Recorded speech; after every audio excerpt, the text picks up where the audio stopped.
Welcome to Horror Movies and Beyond. Today, I'm joined by the director of one of the most talked about viral horror short films, even to this day. With over 11 million views on Alter, a streaming service platform for horror storytellers. Other Side of the Box has proven that with a few characters, a cardboard box, and a creative imagination, you can create a terrifying story memorable. Let's welcome Caleb J. Phillips. Thank you for joining me today. Thanks for having me on. Yes, I saw this film, short film, probably a year ago. I didn't even hear about it until people were talking about it. Like it was on different platforms. Influencers like were posting about it. Hey, you got to see this. You got to see this. And so I sat down and watched it, and I was like, wow, it blew me away. And it took me a while. Oh, go ahead. No, please.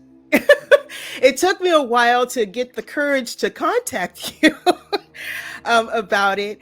And because I have so many questions and so much insight, it was so effective to only be about 15 minutes long, but it was really, really good.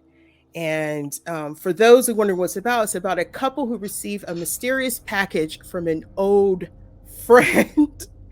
And we'll get into the old friend. But yes, what was about this? Like, I can't even start. Like, there's so many questions, and I gotta like calm down because I'm so excited. But how did you come up with this idea? Because you wrote it with Nick Tag, I believe, right? Yes, who also correct. Yeah. So Nick and I worked on like a small feature film before I moved to LA and before we made the box. And I had the image in my head of like heads poking out above water, like following people down like a stream. I was like, okay, maybe it's like apocalyptic, like they're in rowboats and there's these people in the water. But the image of being watched by something half obscured really brought back like that old fear of like being alone home at night and you seeing like a face looking in through the window. Like that was like always my biggest fear, like not violence, just being like observed by something that might be dangerous. So whenever I moved to LA, we're like, how do we make a cheap horror film? And I was like, okay, well, we got to put it in a house. It's probably gonna be like 2 or 3 people. And yeah, I remember that image. I was like, oh, I love when somebody shows up with a mysterious box. It's like my favorite thing. And like trying to find a way to make the film get more interesting after the box gets opened, because that's always the thing I find is like I'm just like disappointed after like mysteries are answered. So that's kind of how it came about. We thought it was gonna be a lot easier than it was. It was not. Well, it was very effective. I mean, this takes place during Christmas, and we meet Ben and Rachel who are cooking, and Sean shows up at Ben's place, and Rachel's like, I don't want to talk to him. And so Ben goes, I'm gonna go talk to him, see what he wants. And Sean's like, hey, I have this present, but is Rachel here? He was like, no. Knowing Ben knew he was lying, but Sean didn't. Yeah. And as soon as he was so excited to give him the box, I mean, you could see like, yes, and you have to open it. And as soon as Ben opened, I mean, Sean got the hell out of there. He was like, you know what? I'm so sorry, but I got to go. And then it was like, as soon as you see it, it's like nothing. It was like black. Now, was that effect or was it painted? Because there is a paint for blackness, but was... Yes, it was both. It was sort of like we had a layer of black around. We had multiple boxes. And yeah, we painted the inside black and then enhanced it with VFX. The head as well. We cut a hole in the table and our actor is beneath the table poking up through the box. Really? Yeah. Yeah. Because it really didn't look like... It looked like it was, visual effects. It didn't look like his head would come through the table. I know. That was really, really hard to try to find a box that was shallow enough that he could get his head high enough, because it had to feel impossible. I wanted you to like look at it and be like, that's like breaks reality, but also I wanted it to be practical. One, because I just like, I have faith when I can see something. I'm like, okay, I know this is working. I know it's scary versus like, let's try to find it in post. So $20 table off of Craigslist, sawed a hole in it, tablecloth over top, actor beneath it. That's how we did it. Simple and effective. So Ben decides to drop a pencil in there. Then he was going to drop his hand in there. And Rach was like, no. I was like, why? When I was looking at, why would you do that? Saved by his girlfriend, because you had no idea what was going to happen. I don't think I would have even attempted to do that. He's not the smartest guy. And I don't know, maybe people don't agree with me, but I always kind of relate to dumb decisions. Sometimes I feel like I make really dumb decisions. Well, that was about to be the ultimate dumb decision I've ever seen. But when he dropped that pencil and it came back, it was like that moment when it was rolling on the floor. Okay, what is it? Is it something threw it out? Are we going to see anything?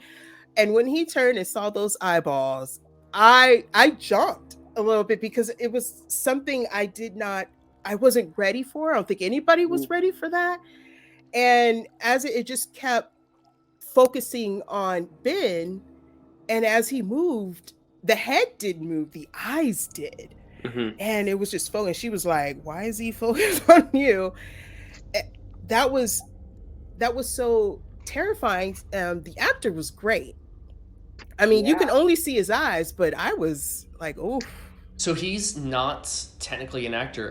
The feature film prior to the box that I worked on, he was the script supervisor, and he would sit in for the actors. Actors would be in makeup. We're too low budget to have stand-ins, so I'd be like, hey, Tyler, do you want to sit in just so we have a face to frame up? And he'd sit in and just kind of have this blank look. I was like, oh, like, I don't know if he can act, but I definitely think that there's like a silent villain henchman character in there somewhere.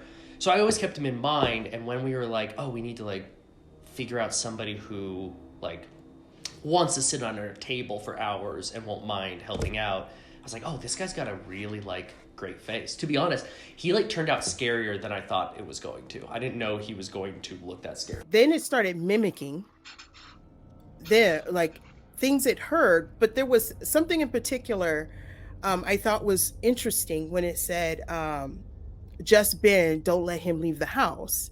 And I was like, no one said that, like there, but maybe it mimicked from something it had heard before. And I was trying to figure that out. The idea is, and I do feel like it gets a little lost and muddled, but the idea is that it's lying to them. It is making them think that Sean said that to get Ben out of the house because it knows that it can't move. And, when Ben was calling Sean and Sean was like, finally Sean answers the phone after forever. But he only answered it because he said us. And so that's why he was like, what do you mean us? What did you just say? And like, just like screaming at him.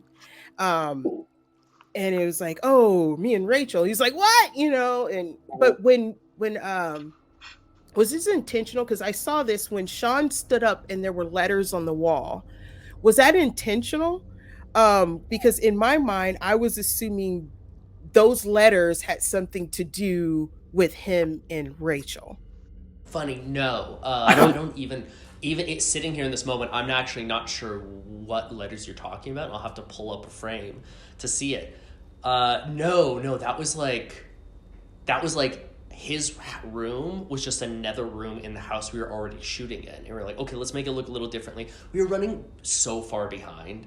And I'm like, okay, sit here. Let's do the scene. You're going to stand at this moment. Great. Got it. Let's fucking go. And we were just so behind. So no, what was there was already there. Wow. Because as I was watching, I was like, oh, maybe those are the letters. Because there's 3 of them on the wall. Maybe those were the letters that he meant for her and he just kept because he was obsessed with Rachel, or he was upset, the salty boyfriend, because he couldn't get with her or stay. Do you mind if I take a second to like look it up? I just want to see. He's like, what are you talking about? You say letters, you mean letters in the alphabet or handwritten letters? Handwritten letters that are on the wall. They're framed. They look like letters. Oh, I see. They do. Yeah. That's what I They was do like. look like that. As soon as he stood up, I was thinking, oh, he's obsessed with her. Those probably the old letters she had. I was reading that information. It was such a dramatic setup for what was going to happen. That would make him seem so creepy too. Like, here are my love letters to her, like framed on his wall. You should have just went with it. Be like, yeah, we did that. Yeah. But it worked. It worked because I was like, oh, wow, this is nuts. So Ben goes back, and after he left Rachel, just stay there, with this knife. And I was thinking, why would you leave? Like, it was just, I don't, like, I was so frustrated and spooked out, and just, it was just so creepy. And I was like, why would he leave? First of all, I would like, we're both going. We're not gonna stay. Like, that would have been my first thought. When he does come back and Rachel is gone, you see this water. Does the water symbolize something in particular? Because when he does bring his head up out of the box, he's wet. So is that kind of like his, wherever he is, his internal has to be always water? Or yeah, so it started as just a way to make them creepy, and I have an idea of what the other side looks like, but it's to indicate like where they're from and their basic needs. Like, the idea is to like try to kind of logically include the audience into like their base functions of like, oh, okay, they seem to be like hunting for water, they need this.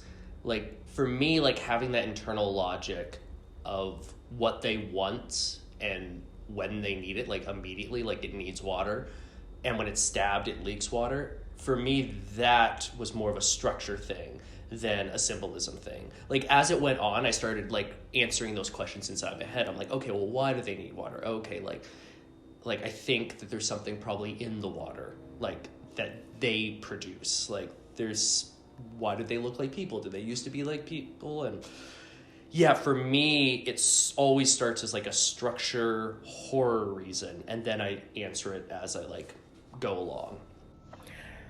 Spooky. It was very, very spooky. I think before I move on, the second most disturbing thing in the entire was when Ben, after he tried to figure out, he goes downstairs and he does see her, he calls for her. She's like, yeah, what's up? First of all, I wouldn't have went down there. That would have been it. I'm gone. Like, nope. Nope. But he continues to go down there, and then the water is running. He looks in the shower. Obviously, we see a reflection of whatever that came out of the box, possibly. But man, okay, this is where it was so grim. We're watching the end of Ben. Like, it was just, there was nothing he could have done. And I even paused it and was trying to, like, how can we get out of this scenario? There was no way. Because, like I said, the second most disturbing thing is when he tried to escape and he stopped at the steps. He looks up and see these figures after we hear something. But one of the figures kind of looks like the silhouette of Rachel. And I was like, I could see kind of the hair, the shirt. But then on the left, I was like, is that a silhouette of what he is, or who could be the four? But one did look like, I would have bet my life. We cut it out in the edit, but it is her. We had a second close up of like this portion of her and her earring hanging, so it's like a close up of like a detail for you to be like, oh, that's Rachel. But as I was cutting it, I realized that having an idea of what her fate is makes it less scary. Like, I'm like, oh, okay, if I know that like she's a box zombie now or whatever, like she's just taken over, like it doesn't hit me on the same level as like, is she even still alive? Like, what happened to her? So yeah, she is there, but I cut it out. And I tell everyone who notices it, but a lot of people don't notice it. Really look at it. I was like, wait a minute. Isn't that her?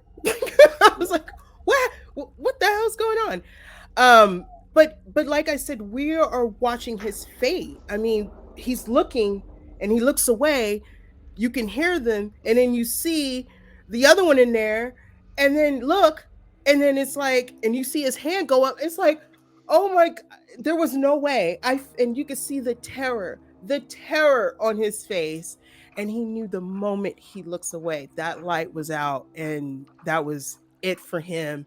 That's terrifying. That's so unsettling. I mean, that haunt me. It took so long to like. We had like I had like 80% of the short in like the first 2 weeks, and it took me like an extra month of just like solving the ending. And like once we kind of found this like red light green light dynamic, that was really fun. And then when we scouted the location, because it's like really hard to find a hallway you can get trapped in. Most hallways have multiple doors. We went to the location, they were showing us their hallway, and they like took us like through the house. I was like, wait, what's this? And like we saw the staircase, like, oh, this is way better and way creepier. Yeah. But for me, like that ending is like what makes the film, because I don't know, I think it's really easy to make a like really decent short film with a mediocre ending, and then you immediately forget about it. And yeah, it took a lot of energy to make that work. It was not forgettable, because even to this day, it still pops up on people top short horror films. Even like it still pops up on other platforms. So I'm not going to mention a particular one, but it's on there all the time. Rhymes with T. but yeah, that, I mean, that's how I found out, and then it still pops up. I mean, for top horror short films for Halloween, people still put that one up.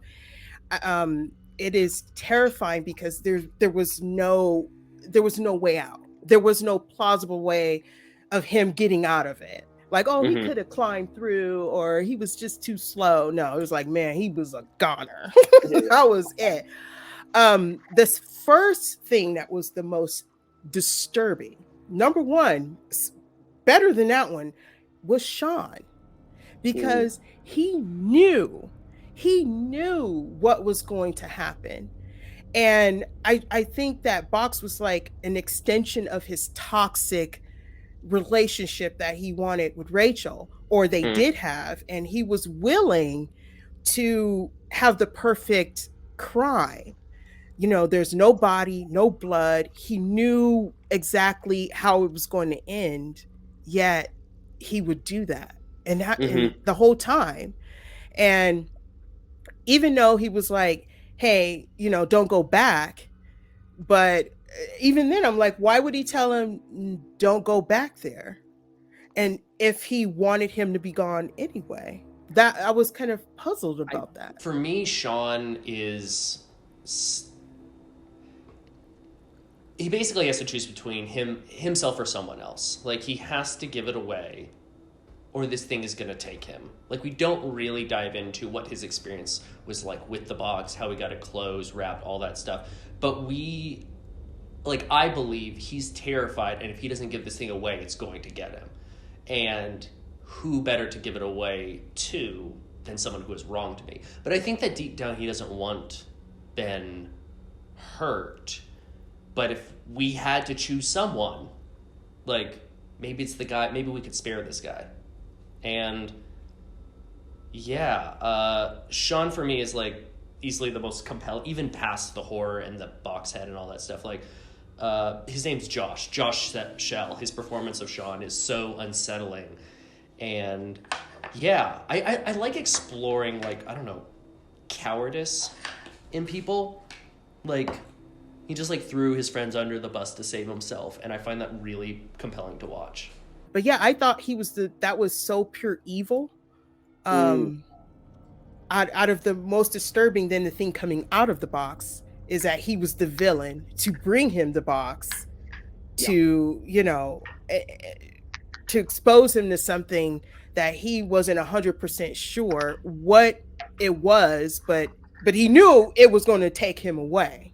Yeah. So, but then it was like, well, how are you going to put it back in the box? With Rachel come back? I mean, it was just all these things. I was like scratching my head. I was like pulling things that I shouldn't even have to. It's just a short film, but it was so like captivating and interesting. I wanted to know more about what was going on and what it was. And I just thought that was just so effective. Even to this day, like I keep saying, people still bring it up. It's so effective. Have you ever been approached after that short film to make a fully feature of it or a part two? Yeah, never a part two. I actually would probably do that quicker than the feature. But no, we were approached quite a bit in 2019 after it went to South by Southwest, and yeah, we, my manager and I played around with the idea for a minute, and to be honest, like there are some really cool versions of that idea. I don't know if it's I don't know if it's as commercial as people want it to be. Like, I think that people see it and want an It Follows version, which is great. Love It Follows. But I think they want that version of the movie. And I'm like, no, I think, like, what I love about the short is how weird it is and how odd the developments are. And I think that, like, for a feature, it would have to double down on that weirdness. And, yeah, sometimes people don't want to make the weird version of a movie. So I've still got it in my back pocket, but I'm focused on trying to get features off the ground that, I don't know, like, still kind of come from the spirit of the box, but different details. Well, if by chance you do decide to make a full feature, I think the interesting story would be Sean. Like what happened to him, because he looked disheveled. Like when he brought it to him, he looked just like he ain't showered, and it looked like he probably had to wrestle with the thing to put it in there. Who knows? I do agree with that. I think that, like, if there was a part two, it would be some sort of prequel, and I have a pretty good idea of how I would go about doing it. Yeah, once again, it's weirder than you would think it would be. It's not, it's not him alone in his house trying to get this thing in a box. I think it's a lot weirder. Yeah, but I don't know. Maybe someday. It'd be really a big twist if Rachel gave him the box. I always kind of have been like playing with like a kind of like weird time loop element to it. Yeah, the idea of like him being influenced by the people he's going to influence. Yeah, that has definitely popped up. Because she was like, she wouldn't leave, which I thought she was so focused, we got to stay there, and so I'm like, that could be interesting. Well, maybe that's where she went. Maybe she didn't get taken. Maybe she got sent somewhere. Ooh, and she knew what to do. See right there, like we could do it. We could do it. Right itself. I know, right? But man, if you have not seen this, like, even though we talked about it and probably said a few things, watching it is more terrifying than talking about it. And you're coming out with another film called Play Me. Yes. Yeah, that's going to premiere. I haven't actually announced it on social media yet, but I'm going to this week. Play Me is going to premiere at Screamfest at the Chinese Theater. Never been. I'm excited. I hear they have a black and red carpet or black carpet or something like that.